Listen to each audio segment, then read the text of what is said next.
Hey there. I'm just gonna make a little video here about cold market prospecting. There is a guide that you can look at on the 5-star team page, which is on Facebook, and you can join that page. And then there's a section that says guides, and there's a lot of different guides that you can take in the way of training. But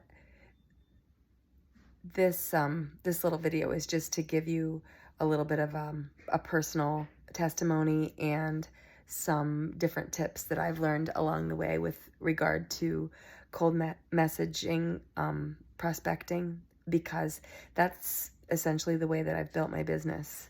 When I first started out, I shared with family and with a few other breeders, because that's what I do, and so that's my community. And once I had a story to tell, so I tried the food and I saw commissions come in. The first 2 months, I made some money. And I thought, this will probably speak to other breeders the way it spoke to me. So I just sort of nervously reached out to a few of my friends that would come over to get a stud service from us or whatever. And just sort of casually mentioned, what are you feeding? And ask people to take a look. It was very uncomfortable for me.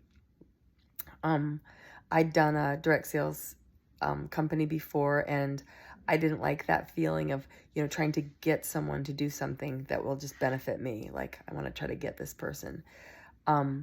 So it took a little bit of building my own belief in the company, in the products, and also in the opportunity itself. When I know I have something that is just a blessing to somebody else, I will share it. Whether it's, oh, you got to try this restaurant, or you got to see this movie, or, whatever it is. There's a great sale at the grocery store on chicken this week, like run down there and stock up, whatever. I'm a sharer like that. But with this kind of thing, there's this feeling that you're kind of nervous because you really would like to get them to join your team, and there's a benefit in it for you, and so it can feel a little awkward. And so I have had to press through that awkwardness lots of times, and I still am confronted by it from time to time, like especially with people that I know. It can just feel a little funny. But the cold messaging, I kind of found my groove on Facebook, because the Facebook algorithm, the more you click on certain types of posts, the more of those types of posts it will give you.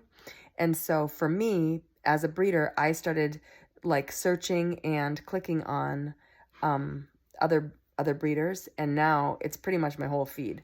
Facebook is always offering me ads, like sponsored ads from other breeders. And so when an ad comes up, I click the message square at the bottom, and then I'll keep scrolling, click another one, click another one, click another one as they come up on my feed. And then when I've done a few, I go into my messenger, and all the ones that I've opened the chat for, they come up.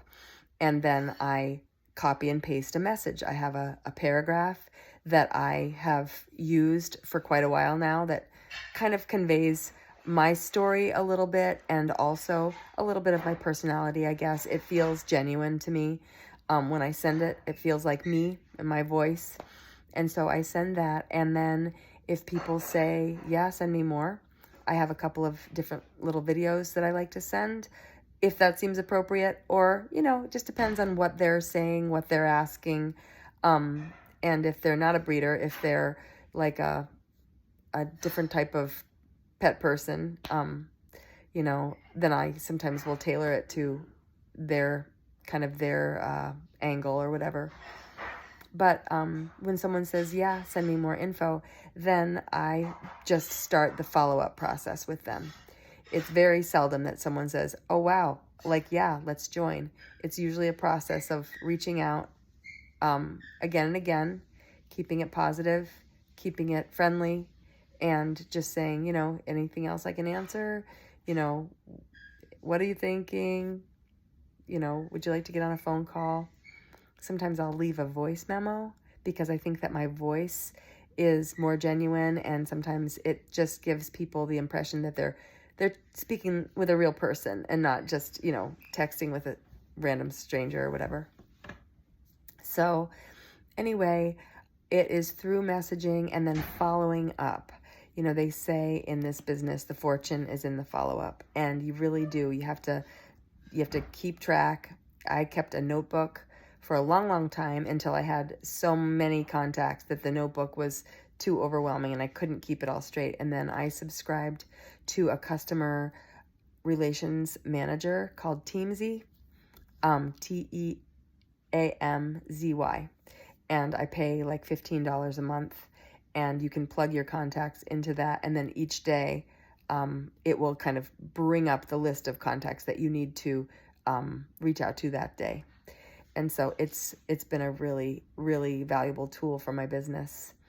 And, I think that with messaging, with cold market prospecting, the one thing that you really have to work on the most is your mindset and your expectations, because it is, it's a kind of a numbers game. You're kind of searching for the needle in the haystack, and you will reach out to a lot of people, and most of the time they'll ignore you.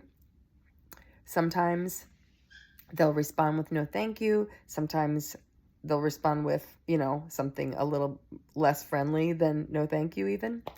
But sometimes they say sure. And very, very seldom, but occasionally, you'll have someone that says, oh my goodness, this is exactly what I've been looking for. Like, let's go. And that's always fun. It's kind of like fishing. You just have to patiently bait the hook and keep throwing it out there and, see what nibbles you get. So anyway, I hope that this is helpful to you. Oh, the last thing I want to say is that one really important tool is, once you have someone that's saying, yes, I'll take a look. If you can get them on a 3-way call with me or another leader, so that they can hear from someone who's experienced and who's not necessarily you. I do my own calls sometimes, but occasionally I bring another leader in still, even though I can talk about it.